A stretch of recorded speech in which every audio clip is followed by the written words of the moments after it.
So good afternoon. We want to provide you with a little bit of an update regarding Saturday morning shooting in the area of West Town Street and South Ludlow Street, in which 7 people were shot and 1 person was physically assaulted. All the victims, all 8 total victims, 7 shot, 1 assaulted. All of them are 17 or 18 years old. Sadly, 18-year-old Jusiah Mason was pronounced deceased at a local hospital yesterday afternoon.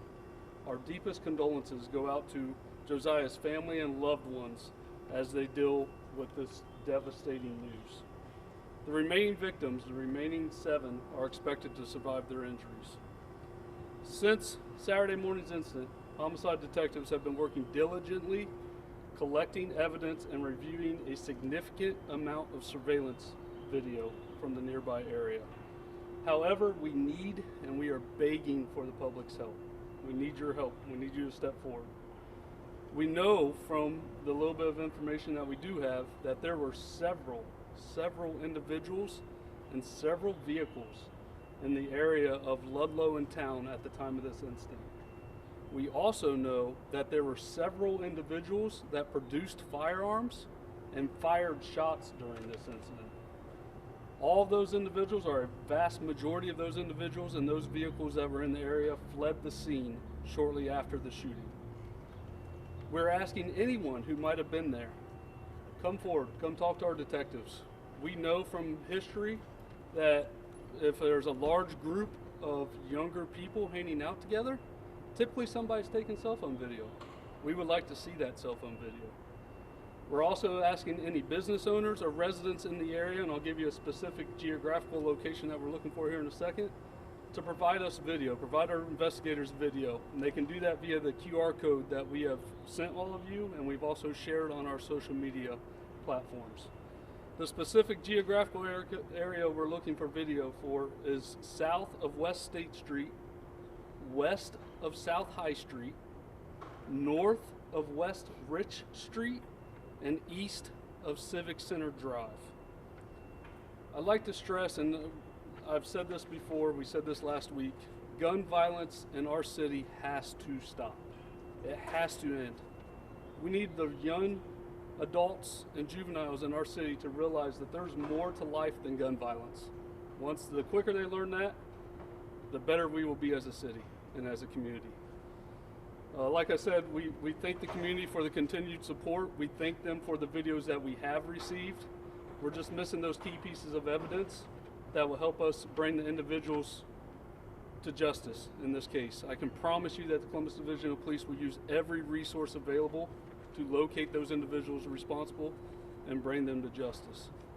I'll answer any questions you might have. Just bear in mind it is an ongoing investigation. I can't share too many specifics, but I'll answer any questions you might have. Are there city cameras in the area, CPD cameras, especially after the 2021 homicide of Olivia Kurtz? Yeah, so I want to have some separation there. This did not involve Bicentennial Park. All right, that's first and foremost go there. This has nothing to do with Bicentennial Park. This is east of Civic Center Drive. So the correlation there, I realize it's in the same general vicinity, but this did not occur in a city park. I can promise you that there are city cameras that are combing through in the general area, trying to find vehicles, try to identify vehicles that left the scene, try to identify people that were running from the scene. Like I said, we had several individuals produce firearms and fire shots during this. So we're looking for anybody who was there to come forward and tell us your side of the story. Do you guys have any indication of what was happening before? Was it some sort of party, meetup, fight? We're still going through the video to try to determine how quickly this group gathered and the time frame between them gathering and the shots being fired. So that's all part of the investigation, trying to figure out what might have happened in that short amount of time. How many 18-year-olds and how many 17-year-olds? I believe there's 2 17-year-olds and the rest are 18-year-old. Don't hold me to that, but I'm pretty certain it's 2 17-year-olds and 6 18-year-olds. Sadly, Mr. Mason was one of the 18-year-olds. Just to be sure, you're not, CDP isn't sure what was the cause of this? We don't know the what transpired to cause this shooting. Do we know how many shots were fired? We don't have that information at this time. Obviously, there's a lot of evidence that was collected at the scene. We won't go into specifics of what was collected, but that doesn't necessarily give us we could tell you, hey, we collected this amount of gun or shell casings at the scene, but that doesn't mean that many shots were fired. How many It could be more than that, and that's just what we located. How many people were down there, do you think? We received calls earlier, about 5 minutes before the shooting. We received calls from residents who were describing upwards of 50 to 80 people in the area. There's already a juvenile curfew that's in place here in the city of Columbus. How can you guys enforce that? At first look, some of these might not look like juvenile, but what can you guys do to better enforce that? Yeah, I can tell you, I mean, here recently, we have Operation Moonlight going on, right? To tie back into the city parks, what you were saying before, but we also have Summer Safety Initiative. We have officers. You guys saw last week at our police-involved shooting how many officers were in a given area in a short amount of time. A lot of officers respond to this scene in a short amount of time. So it's just a matter of our officers coming in contact with those juveniles and hopefully writing them curfew violations or getting them, making sure that they're going home to a family member or a loved one. What is CPD doing to prevent mass shootings like this, especially in the summertime? Yeah, like I said, I mean, you can go up and down the Short North right now and see officers on a Friday and Saturday night. You can go to any of our city parks, you can go to our pools, and you're going to see an officer. We have plenty of officers out and about in the area. We can't be everywhere at every single second of the day. We rely on our residents to call in with information, like a resident did in this case. A resident called in, like I said, about maybe 4 to 5 minutes before the shooting actually happened, and said that there was a large group of individuals gathering in this particular area. Officers were en route to that call when they received a call about shots being fired, and they pulled up to the scene and located one of the shooting victims before we even received the call of the shooting. So our officers were there, they responded quickly. We have quite a bit of police presence in the city, right? There's been several shootings, not just here in Columbus, but across the state over the last few days. From your perspective, CPD, what do you think is that main contributor to the rise of gun violence right now? The accessibility of guns. We've talked through the amount of guns that have been stolen from motor vehicles, people not being responsible with their firearms, firearm owners not being responsible. Lock your guns up, don't make them accessible. If you do become a victim of a car break-in, don't make it accessible to where they have a gun in their hands.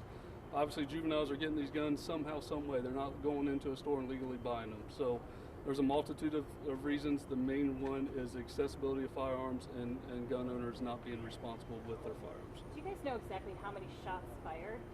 That's specifics that we wouldn't be able to tell you at this time. Just looked like a lot of evidence Lot markers out. of shots being fired, and we can say multiple. Kind of feels like a broken record asking you this question again, but what's your message to parents? I mean, this happened around 3 in the morning. Yeah. What can parents do to help stop this problem? Best as you can, know where your kids are. Know where your kids are all the time. All right.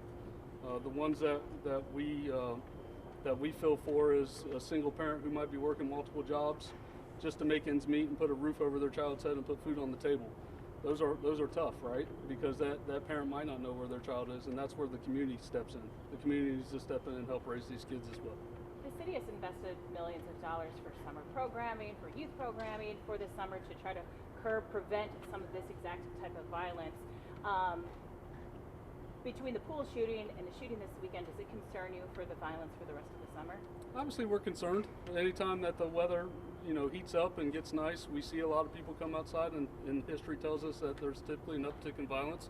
But I can tell you that we have plenty of, like I said before, we have plenty of police officers ready, out in the public, making contact with our residents, and are willing to respond to any run that is called in and hopefully be a little bit proactive in stopping the violence before it occurs. Speaking of the pool shooting, any idea about it? We're hopeful maybe later today. There's been some redaction issues that they're working through. We're hoping later today. I know this is still an ongoing investigation, but the 18-year-old who was killed, from what we've learned, was a recent graduate, was doing well in school, was well regarded by teachers. Do you have any idea if they were an innocent bystander? I don't know. It's too early to tell. I can tell you that there was a large group of people there, and I can tell you there was a large amount of firearms presented during this. Does it sound like it was a shootout, like some of the victims that may have been shooting? I don't know specifically. Like, obviously, there's multiple parties shooting at one time. I can't tell you if any of the victims who were shot actually fired shots or not. I don't know that at this time. Any idea on any suspects that we can tell the public to look out There's for or to look for so their cameras many, through? so many people there, so much video that they're combing through right now to try to find that specific information.